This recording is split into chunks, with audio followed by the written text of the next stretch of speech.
Rimbaud, a short story by David Lee Holcomb, read by the author.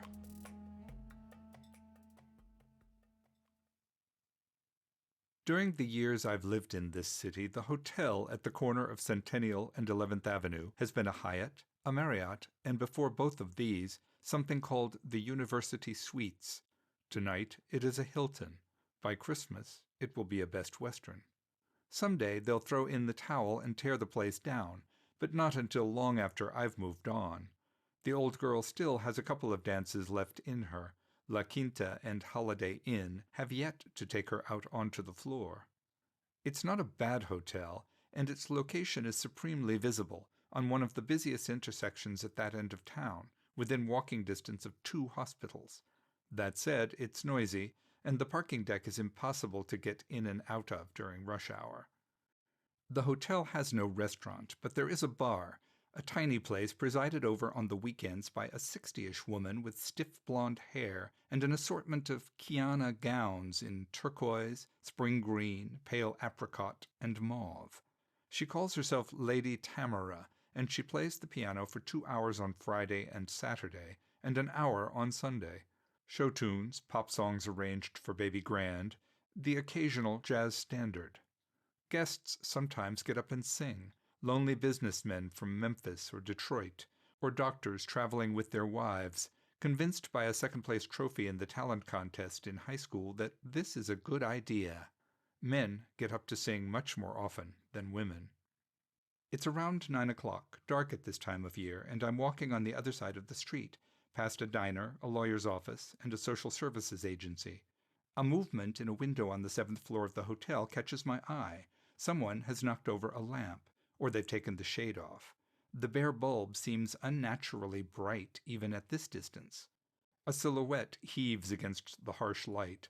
I am convinced that what I'm looking at is an animal of some kind, an antelope or a wildebeest, shaking its head and staring out at me. I stop dead in my tracks, gaping. A moment later the ears and horns give a mighty jerk, and the apparition resolves itself into a man, struggling into a too-tight turtleneck sweater, the sleeves flapping over his head. I cross the street and enter the lobby.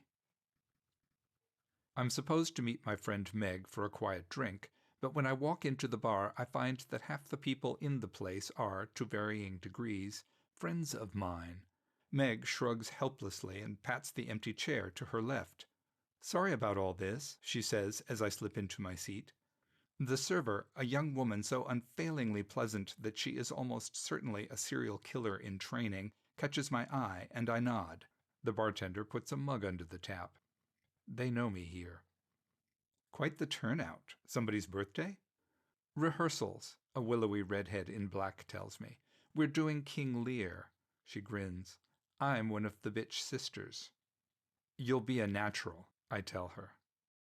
An amateur theater group occupies what was once an auto body repair shop a couple of blocks away. We all dabble, none of us seriously. I wave at the table. "You're all in the play?" A dark, stocky man with beautiful hair and a mustache that's at least 40 years out of date holds up his hands. "Not to me. I just came down after work." Paolo, from Milan, a visiting resident at one of the hospitals. His clothes are impeccable, and his accent and his eyes are soft and seductive. Everyone wants him, no one has had him. Speculation is rife, but he just smiles. I look around at the people sitting at the tables, and I realize that I've been to bed with 4 of them. I even entered into ill-defined relationships with 2 of them for a few weeks each before drifting back out onto the buffet. Unlike Paolo, I have no secrets. I'm a dish that everyone samples sooner or later, but for real nutrition they always order something else. My drink arrives, and I take a sip as little Kenny, directly across the table from me, gives vent to a chirpy giggle. He is flirting with big rangy Jim, an ex-Marine attending the university on the GI Bill. Jim is an old-fashioned boy, native to Tulsa, repeatedly married and divorced, popular with women. The 2 men sit shoulder to shoulder, and Jim smiles at Kenny's peculiar conversational gambits. Meg looks puffy and hollow-eyed. I wonder if she's still having trouble with her boss. I feel as though I haven't seen you in years, she says, raising her voice over the noise in the crowded space. I know. I'm practically sleeping in the office these days. The project, she says, and I nod. We all say it that way, capitalized. I work for a biotech firm called Paleogenetics. I have no idea what they're actually doing. I'm a computer technician.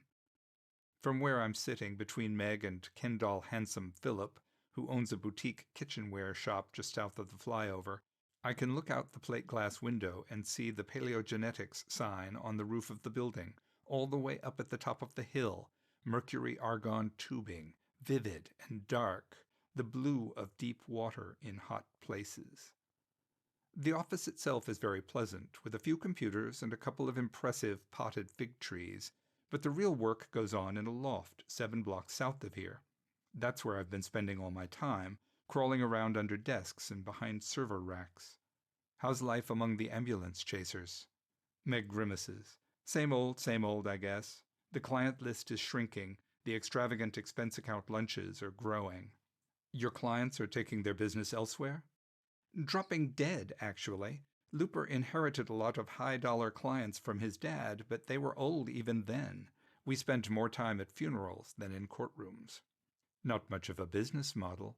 Maybe it's time to move on. She gives her head a quick shake, saying no, but then her mouth says, maybe. Somebody at another table says very firmly, in Atlanta. In Atlanta. No, in Atlanta. Kenny sighs theatrically and burbles, "Oh, Hotlanta." Jim laughs into his drink, and I feel an inexplicable pang of jealousy. I've never slept with either of those two. Kenny's out of the question, and my instincts tell me Jim is towing heavy baggage. Those ex-wives, maybe, or maybe a girlfriend who waits at home for him, angry and frustrated. Probably some kids. I went out with Looper weekend before last, Meg says suddenly in a low voice. I'm convinced I've heard wrong. You went out with who? With whom? With Looper. He's been so damned persistent. I figured maybe a good hard look at the real me would shake him off. Meg has made her share of mistakes, but as a rule she is clear-eyed and level-headed when it comes to men. Emotionally and socially, Looper is an accident waiting to happen. Are you sure that's a good idea? It most certainly is not a good idea. She flares at me for an instant, then subsides. There's a spark of anger, but no fuel. Every time I look around, Looper's right there. A starved dog staring at me, begging for scraps. I go out for dinner or drinks or whatever with someone else or even by myself, and when I get back to the car there's a text to remind me of a client meeting in 3 days, or a voicemail asking if I've seen his briefcase. She finishes the last sentence quickly and takes a slug of her cocktail. It's something fruity, shades of yellow and orange. She has taken the umbrella out of the glass and picked it to bits, a neat pile of paper and delicate bamboo splinters next to her cell phone where it lies on the table, debris from a tiny Caribbean hurricane. Once a race of big, bluff men known for their charisma and their thundering courtroom rhetoric, the Looper blood has thinned over the generations. The current scion is a handsome, helpless man of about 45, divorced, who has never presented a case before a jury. He's a tweaker, a fiddler. Looper's practice is rooted in minutiae, tiny laws and obscure usages that he knows nothing about, but can rely on Meg to dig out and arrange for him like snacks on a plate. An argument erupts between Cordelia and Goneril, egged on by the various dukes and earls, and conversation becomes impossible. Poor Paolo looks delectable, a lonely chocolate truffle in a box full of hard-shelled, brightly colored Jordan almonds. The server comes back with a fresh round of drinks, and as she leans past me, I catch a whiff of her scent, something lush and heavy, fecund and full. I turn in my chair and see that she is visibly pregnant. I start to say something to Meg, but the expression on her face kills my comment before it can leave my mouth. Lady Tamara appears as if from thin air, and gives us a dignified bow before settling in behind the piano and launching into a somewhat overwrought rendition of La Vie en Rose. She has tiny mirrors threaded into her hair like rhinestones baked into a soufflé, and they glitter and flash as she belabors the keys. Tonight's dress is a remarkable shade of green, rich and dark, full of steamy shadows and satiny highlights, and she has a Gloriosa lily pinned to her shoulder, a baroque splash of yellow and crimson. Paolo starts a conversation with Meg, but she responds in distracted monosyllables, and by the time Lady Tamara has segued into Eleanor Rigby, the effort has withered and died. As the song is ending, a short, stocky man with pepper and salt hair and a bewildered expression gets up and approaches the piano, bumping Meg's chair as he passes. He consults briefly with Lady Tamara, and they launch into Stevie Wonder's Isn't She Lovely? The singer has a decent voice, but he stands unnaturally still as he sings. Nothing moves but his mouth and his round blue eyes, which follow the server everywhere. "I have to get out of here," Meg tells me, gripping my arm. "Do you mind?" "Of course not."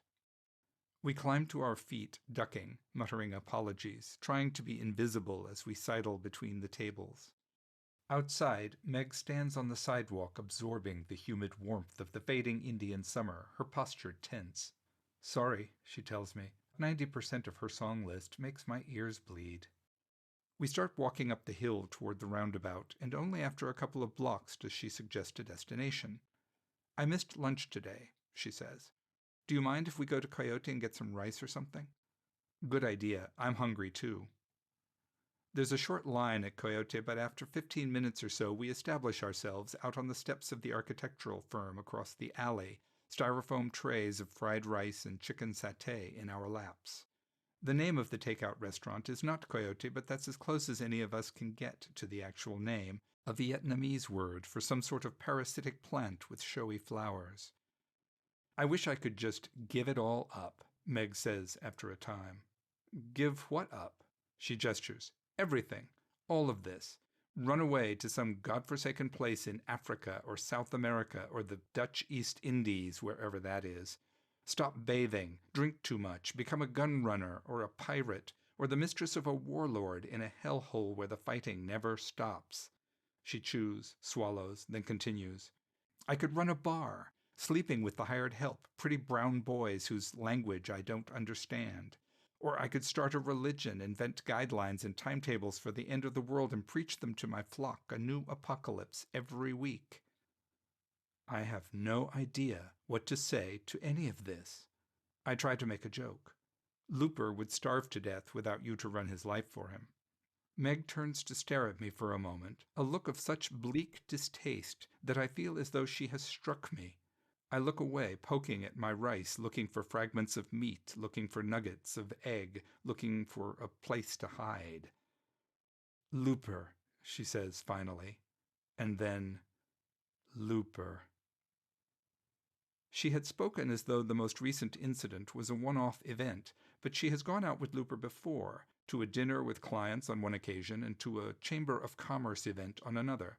Those are just the outings I know about.